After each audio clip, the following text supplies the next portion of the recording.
करना है, अच्छा मुझे ये बात करना है कि बनु उमैया की खिलाफत जो 660 से 714 एंड 750 तक जो चली, हम्म अमीर माविया, यजीद, फिर मरवान, अब्दुल मलिक बिन मरवान, ऐसा आखिरी मरवान टू तक।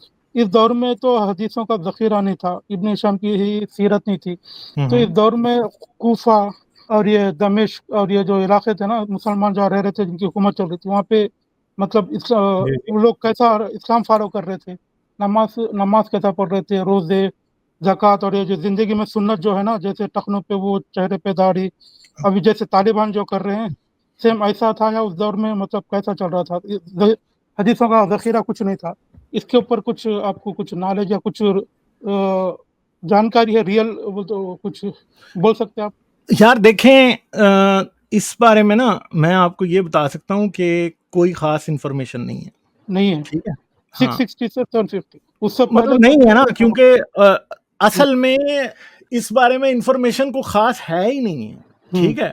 कोई पता नहीं है कि ये क्या करते थे, इवन के उस टाइम की जो निकली है ना आज तक, हम्म। क्या उसको कहते हैं, जो इधर उधर की तहरीरें हैं जो कि मुसलमानों की अपनी नहीं है, तो वो भी जो है ना वो यही बताती हैं कि कुछ पता नहीं है। ऐसा कैसे? सही है। मतलब वो आजू बाजू में भी बदनटन एम्पायर और कुछ चल रहे थे, कोई कुछ हाँ, मगर मतलब बाइजेंटीन वाले मेंशन नहीं हो रहा? ये नहीं लिखते कि इनकी कोई नमाज है, ये ईद कब मनाते हैं, ये क्या करते हैं। ठीक है। ऐसी हम्म। बातें लिखी हुई है, ये किताब है रॉबर्ट जी हॉयलैंड की कि hmm, Islam as other saw it, बहुत इसकी हाँ लाइक टेक्स्ट बुक, और उसमें ऐसा लिखा हुआ है कि लोग कंप्लेन कर रहे हैं कि उनको लूटा जा हम्म, रहा है, उनके माल ले लिए हैं, उनके साथ उनके कत्ल कर दिए हैं, लेकिन ये कोई खास बात नहीं कहते कि मुसलमान क्या प्रैक्टिस कर रहे थे, क्या नमाजें पढ़ रहे थे या किसी किस्म के रिचुअल्स कर रहे थे, इस पे ज्यादा एम्फेसिस नहीं था। लेकिन ये ऐसा सिक्स लगता है कि सिक्सटी ये से तो माविया, पॉलिटिकल हाँ जी, मूवमेंट है। 660 से तो माविया की हुकूमत चल रही थी, मतलब पूरा इस्लामिक वो था ना, मतलब उससे पीछे नहीं। 660 से मतलब ये तो वो तो ये दौर में कितनी इंफॉर्मेशन होगी शायद, उससे पहले की मैं नहीं है तो। मैं जी। आपको बता रही हूँ ना, ये किताब है ये Islam as other saw it, Robert G Højlund की, उसकी आप ढूंढ सकते हैं, उस पे कभी बात भी करेंगे। उसमें कुछ जो उस जमाने के लोग थे उन्होंने कोई लिखा हुआ है कि उनके साथ जो इंटरेक्शन हुई मुस्लिम्स के साथ, कोई थे आर्मीनियन थे प्रीस्ट, कोई थे सिरियाक में लिखा हुआ है मिले। उसमें कोई बहुत ज्यादा डिटेल्स नहीं, जैसे हमें आज नजर आते हैं रिचुअल्स, नमाजें पढ़ रहे हैं लोग या ऐसी चीजें कर रहे हैं, वो नहीं नजर आती उन राइटिंग्स में। वो अपना वो कंप्लेन कर रहे हैं कि हमारे साथ बुरा हुआ है, ये आके हम पे हमला कर दिया, इस किस्म की बातें हैं, पॉलिटिकल चीजें हैं, जंग की बात है। मैंने जो पढ़ा है उसमें कोई ऐसा उनके मजहबी रिचुअल्स के बारे में डिस्कस नहीं किया जा रहा। लगता है कि वो एक किस्म का होर्ड्स थे या वो आके हमले कर रहे थे, और उनको सरासन्स कहा है, या जो उधर के कबीले वाले लोग थे, इस किस्म के अल्फाज यूज किए गए हैं। ये मुझे पता है, आप और उस पे हम तहकीक कर सकते हैं। हाँ, और जो आसपास के लोग लिख रहे थे उनको तो ये अंदाजा ही नहीं था कि इनका मजहब क्या है। अगर ये इस्लाम फैलाने गए थे और ये जा जा के सबको दावतें दे रहे थे, तो भाई कैसे ये दावत दे रहे थे और उनको पता ही नहीं चला कि इनका मजहब क्या है? क्या ये जाते थे और ये जाके कहते थे मोहम्मद पे ईमान ले आओ? नहीं, कुछ भी नहीं, कुछ था ही नहीं, कुछ भी नहीं था भाई। अगर कुछ होता तो उनको पता होता ना कि ये कौन आए हैं, और ये हाँ, अगर इस्लाम के लिए ये जाके फतुहात कर रहे होते तो पता ना होता। ठीक है, बताएं आप मुझे ना। तो जैसे पेट्रिशा क्रॉन ने बुक लिखी, रॉबर्ट डी हॉयलैंड की ये बात कर रही हैं मोमो, मैंने वाकई उसके ऊपर जो है ना मैंने पढ़ी है किताब वो। ठीक है। तो जो सिंपल बात है वो ये है कि जब अगर कोई मुसलमान जाते थे और जाके कहते थे कि तुम इस्लाम कबूल कर लो, हम तुम्हें मुसलमान करने के लिए आए हैं, और 3 शर्तें जो रसूलुल्लाह की थी, जजिया दे दो, ठीक है, जंग के लिए तैयार हो जाओ, या इस्लाम कबूल कर लो, अगर ये ऑप्शंस उनको दे रहे थे तो वो तो फिर जाहिर बात है उनको पता होता कि इस्लाम के नाम पे आए हैं, ये रसूलुल्लाह का पैगाम पहुंचा रहे थे, कुरान पहुंचा रहे थे, तो होता ऐसे। ऐसा कुछ भी नहीं है ना। जैसे जॉन ऑफ डमस्कस ने, जेकब प्रेसबाइटर ने और बहुत से लोगों ने इस्लाम के इनके बारे में लिखा है, अरबों के बारे में, तो वो यही कहते थे, वो इनको अरब कहते थे, वो इनको ये भी नहीं कहते थे कि ये मुसलमान आए हैं। ठीक है। तो फिर बताएं कि कहां से हुआ। और दूसरी बात ये है कि माविया के बारे में तो भाई दूसरे लोगों ने लिखा है कि वो क्रिश्चियन था। किसने तो कहाँ माविया पे जब किसने लिखा? क्रिश्चियन था तो फिर कैसे आप कह सकते हैं? और ये लेकिन ये अब्दुल मलिक इसका सिक्के है शायद, तो उस पे ला इलाहा इल्लल्लाह के वो पुराना सिक्का हाँ, तो कुछ वो में अब्दुल देखा है, मलिक की बात वो और है ना, तलवार अब्दुल मलिक हाथ की में। बात और अब्दुल मलिक के वक्त पे तो इस्लाम आ गया था ना, ये तो हम कहते हैं, बल्कि सब कहते हैं, स्कॉलर्स भी कहते हैं। अब्दुल अब्दुल मलिक के मलिक के तो टाइम पे इस्लाम आ चुका था, ठीक है, मगर माविया, यजीद, इनके वक्त पे कोई इस्लाम नहीं था, ठीक है। फिर ये लोग तो, ये अब्बासियों ने आए तो फिर ये जो बनु उमय्यद के लोगों को, बहुत सारे लोगों को कत्लेआम किया। फिर ये अल मंसूर आया, फिर अल मामून आया, इसने तो हाँ, बड़े बड़े इमामों के, इमाम अहमद बिन हम्बल को कैद करवाया, कोड़े लगवाया, अबू हनीफा को कैद करवाया। हाँ ना, तो फिर तो सोचे ना। हम्म। क्या चल रहा है, ये समझ में नहीं आ रहा है, ये जंग, फिर ये भाई लोग इसको मार रहे, ये फिर मसला ये फातिमा है आ कि रहे, फिर यार। ये जी। जो तारीख है ना, इसका कोई ताल्लुक नहीं है किसी भी चीज से जो कि हम जो समझी जाती है। ये तारीख झूठ है असल में। सबसे बड़ी हकीकत ये है कि ये तारीख झूठ है, क्योंकि अगर ये सच्ची होती ना तो वो मसले ना होते जो आपके ज़हन में अभी हैं।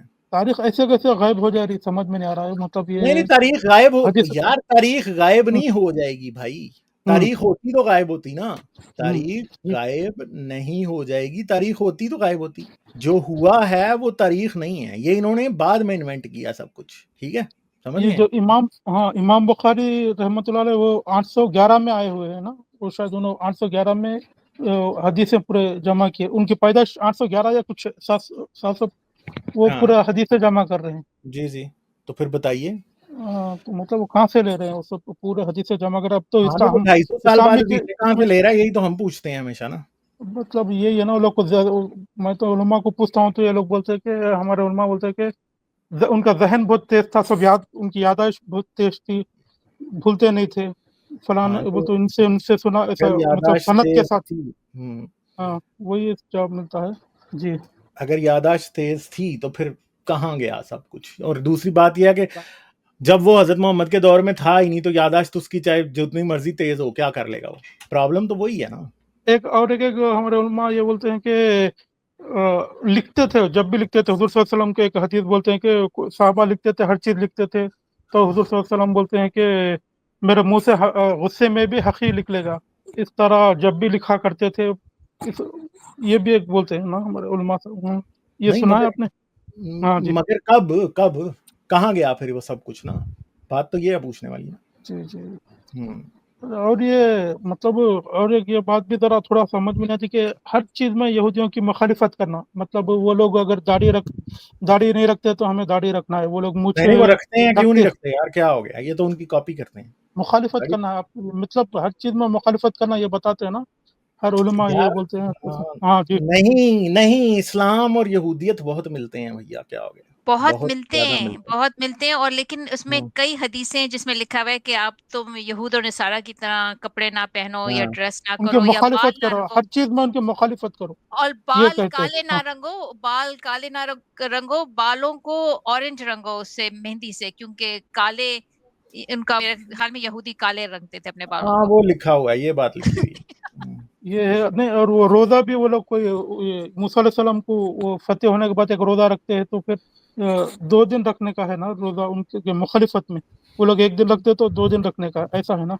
वो कुछ अपने हम्म, इंडिविजुअल होना चाहते थे बस, हम्म। लेकिन वही चीज है, वेरी सिमिलर।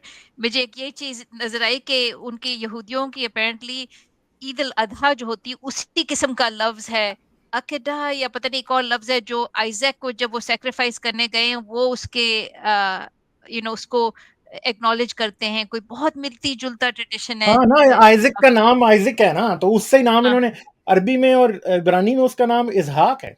हाँ, और और ईद उल उसका, इजहा, ईद उल इजहा, कैसे भाई, ये नाम आइजक का है और ईद आप जो है उनकी बना रहे हैं।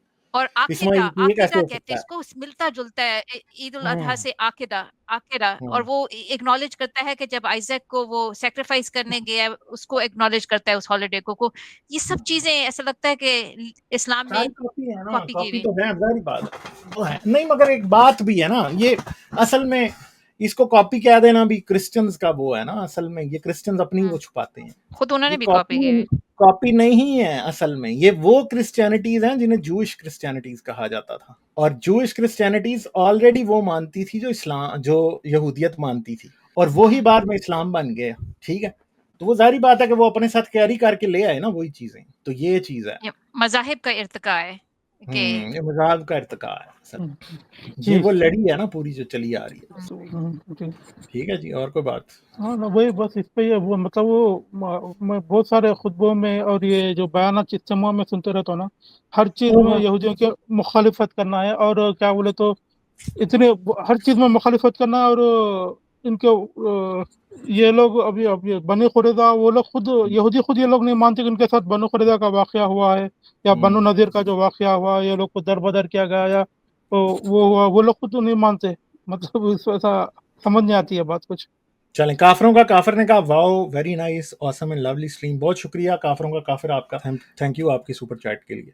अच्छा जी, चलें फिर हम आगे चलते हैं। ठीक है फारूक, ठीक है जी। फिर आप आइएगा, फिर आपसे बात करेंगे।